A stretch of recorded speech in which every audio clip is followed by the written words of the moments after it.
بسم اللہ الرحمن الرحیم۔ السلام علیکم۔ پیارے دوستو،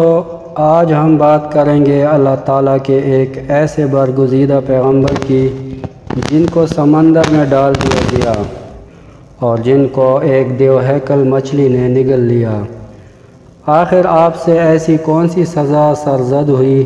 جس کی وجہ سے آپ کو کئی دنوں تک مچھلی کے پیٹ میں رہنا پڑا، اور آپ کئی دنوں تک مچھلی کے پیٹ میں رہے، اور آخر کار آپ نے ایسی کون سی دعا پڑھی جس کی وجہ سے آپ کو اللہ تعالیٰ نے اس آزمائش سے نکال دیا،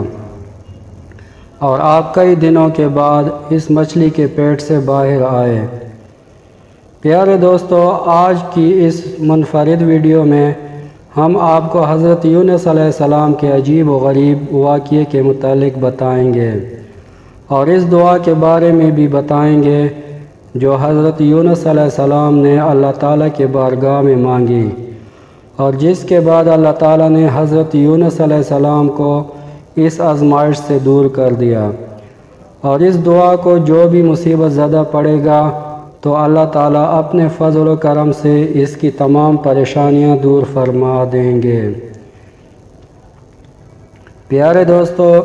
حضرت یونس علیہ السلام اللہ تعالیٰ کے برگزیدہ پیغمبر گزرے ہیں جن کو اللہ تعالیٰ نے قوم بنی اسرائیل کی طرف مبعوث فرمایا۔ یاد رہے کہ بنی اسرائیل وہ واحد قوم ہے جس کی طرف اللہ تعالیٰ نے سب سے زیادہ انبیاء کرام کو مبعوث فرمایا، اور حضرت یونس علیہ السلام کو اللہ تعالیٰ نے نبوت عطا فرمائی، اور آپ علیہ السلام کو عراق کے مشہور شہر نینوا کے لوگوں کی طرف دین حق کی دعوت دینے کا حکم فرمایا۔ اللہ تعالیٰ نے جب حضرت یونس علیہ السلام کو نبوت عطا فرمائی تو اس وقت آپ کی عمر مبارک 28 سال تھی۔ چنانچہ اللہ تعالیٰ کے حکم کے مطابق حضرت یونس علیہ السلام اہل نینوا کو ایک عرصے تک دعوت حق دیتے رہے اور ان کو اللہ تعالیٰ کی وحدانیت کی طرف بلاتے رہے، لیکن اہل نینوا نے آپ کی بات نہ مانی اور وہ اسی طرح اپنی برائیوں اور گناہوں میں مبتلا رہے۔ حضرت یونس علیہ السلام نے کئی سالوں تک اپنی قوم کو دین حق کی تبلیغ کی، لیکن وہ قوم اپنے گناہوں سے باز نہ آئی اور اسی طرح اللہ تعالیٰ کی نافرمانیوں اور گناہوں میں مبتلا رہے۔ تو اہل نینوا کی اسی طرح مسلسل سرکشی اور مخالفت نے حضرت یونس علیہ السلام کو دل برداشتہ کر دیا، اور حضرت یونس علیہ السلام اپنی قوم کی نافرمانیوں کو دیکھ کر سخت ناراض ہوئے،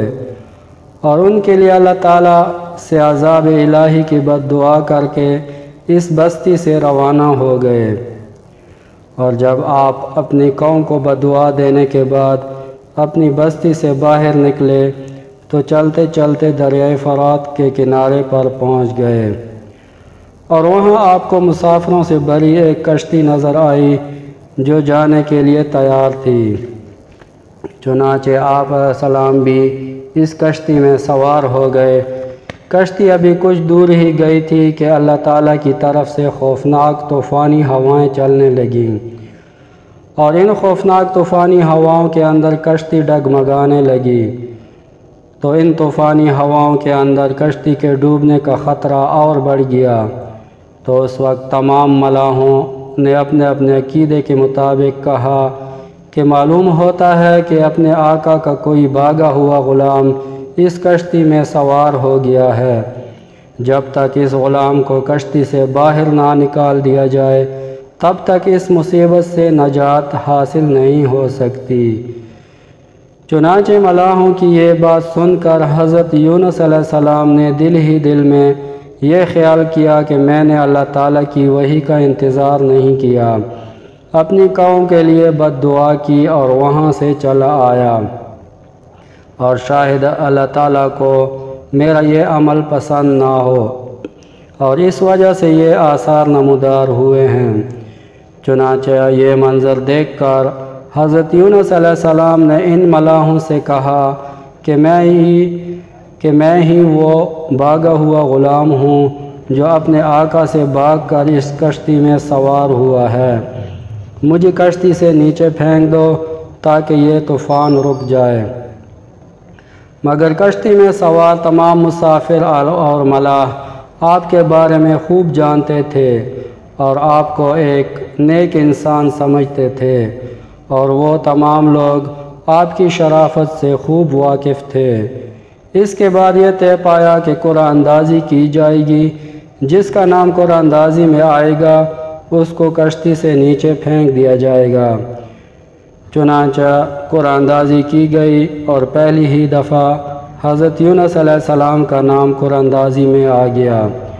لیکن اس کے باوجود بھی تمام مسافروں اور ملاحوں کو یقین نہ آیا۔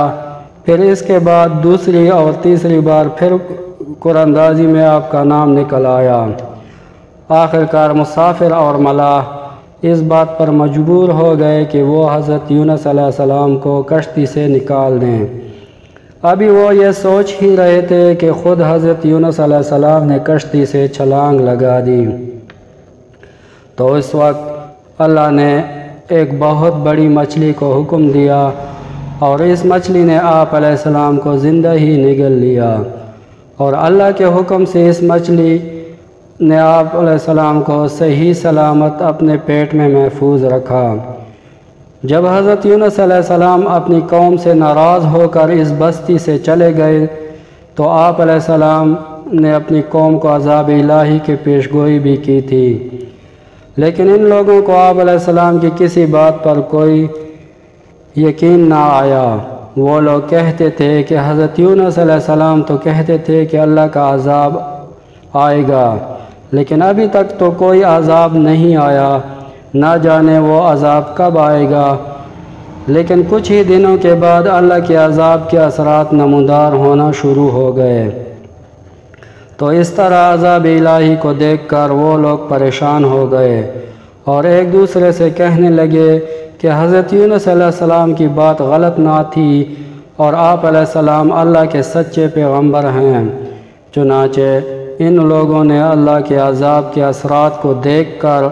اللہ کی بارگاہ میں خوب توبہ کی اور اللہ کی وحدانیت پر ایمان لے آئے، اور اللہ سے اس عذاب کے ٹل جانے کی دعا کرنے لگے۔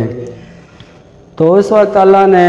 ان لوگوں کی توبہ کو قبول کر لیا اور انہیں عذاب سے محفوظ رکھا۔ پیارے دوستو، ادھر حضرت یونس علیہ السلام مچھلی کے پیٹ میں زندہ تھے اور اللہ کی وحی کا انتظار کیے بغیر ہی قوم کو چھوڑ کر آنے پر نادم تھے۔ تو اس وقت حضرت یونس علیہ السلام نے اللہ تعالیٰ کی بارگاہ میں اپنی خطا کی معافی کے لیے یہ دعا پڑھی، لا الہ الا انت سبحانک انی کنت من الظالمین۔ جب اللہ نے یونس علیہ السلام کی یہ درد بھری دعا سنی تو اس دعا کو اپنی بارگاہ میں قبول فرمایا اور حضرت یونس علیہ السلام کو اس آزمائش سے نجات دی، اور مچھلی کو اللہ نے حکم دیا کہ یونس علیہ السلام کو صحیح سلامت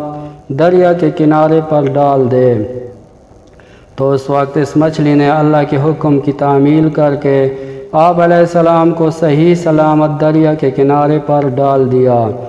اور اس طرح حضرت یونس علیہ السلام 40 دن تک مچھلی کے پیٹ میں رہے، اور 40 دن کے بعد اللہ نے آپ کی یہ دعا قبول فرمائی اور اس آزمائش سے آپ کو نجات بخشی۔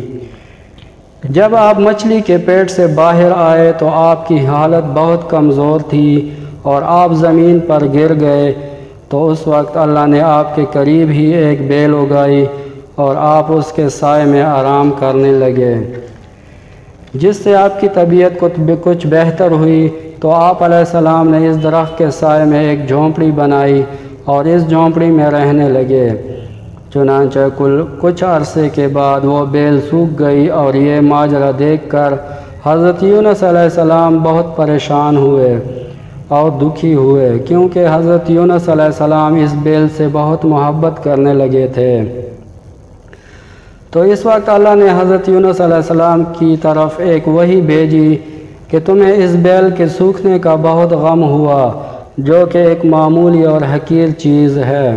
اللہ تعالیٰ نے حضرت یونس علیہ السلام کی طرف ایک وحی بھیجی کہ تمہیں اس بیل کے سوکھنے کا بہت غم ہوا، جو کہ ایک معمولی اور حقیر چیز ہے، اور اپنی قوم کو چھوڑتے ہوئے یہ نہ سوچا کہ نینوا میں بسنے والے 1,00,000 انسانوں اور لاتعداد حیوانوں کو ہلاک کرنے میں ہمیں ناگواری نہ ہوتی؟ کیا ہم اس کے لیے اس سے بھی زیادہ مہربان نہ ہوتے جتنا تم اس بیل کے لیے ہوئے ہو، اور آپ وحی کا انتظار کیے بغیر ہی اپنی قوم کو چھوڑ کر چلے آئے؟ ایک نبی کی یہ شان نہیں کہ وہ اپنی قوم کو بددعا کر کے نفرت کی وجہ سے ان سے جدا ہونے میں جلدی کرے اور وحی کا انتظار بھی نہ کرے۔ پھر اللہ نے حضرت یونس علیہ السلام کو یہ حکم دیا کہ وہ دوبارہ نینوا جائے اور وہاں رہ کر ان لوگوں کو دین حق پہنچائیں۔ چنانچہ اس وقت حضرت یونس علیہ السلام اللہ کے حکم کے مطابق نینوا کی طرف دوبارہ تشریف لے گئے، اور انہوں نے حضرت یونس علیہ السلام کی آمد پر بہت خوشی کا اظہار کیا، اور پھر حضرت یونس علیہ السلام سے دین کی تبلیغ حاصل کرنے لگے۔ اللہ تعالیٰ سے دعا ہے کہ اللہ تعالیٰ ہمیں بھی نیک اعمال کرنے کی توفیق عطا فرمائے اور برے اعمال سے محفوظ فرمائے۔ اسی طرح کی معلوماتی ویڈیو دیکھنے کے لیے ہمارے چینل کو سبسکرائب ضرور کریں۔ جزاک اللہ۔